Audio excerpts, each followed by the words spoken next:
রাজ্যের সরকারি ডিগ্রি কলেজগুলোতে 201 জন assistant professor নিয়োগ করা এখন শুধু মন্ত্রিসভার সিদ্ধান্তের অপেক্ষায়। পরবর্তী মন্ত্রিসভার বৈঠকে এ নিয়ে সিদ্ধান্ত গৃহীত হবে বলে জানিয়েছেন উচ্চশিক্ষামন্ত্রী কিশোর বর্মন।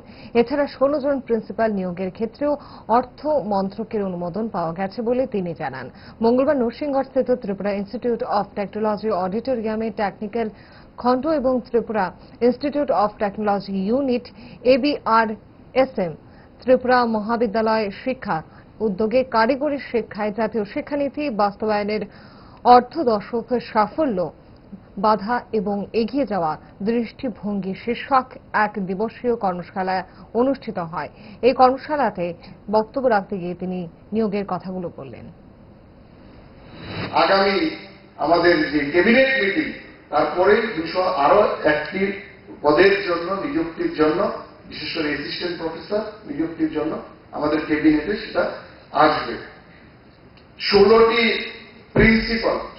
পদে 16 জন প্রিন্সিপালেরও ইতিমধ্যে আমরা অর্থ মন্ত্রকের আমরা সেখানে অনুমোদন পেয়ে গেছি। সুতরাং সেখানে প্রায় 683টি এখনো পর্যন্ত 683 জন আমাদের পোস্টের নিযুক্তির প্রয়োজন আছে।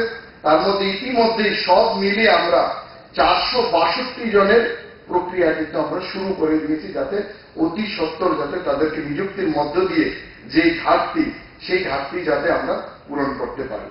তো আমরা এই বিষয়ে সচেষ্ট আছি এবং যত তাড়াতাড়ি আমাদের 100% ইমপ্লিমেন্ট করা যায় সেই বিষয়ে আমরাও সচেষ্ট আছি।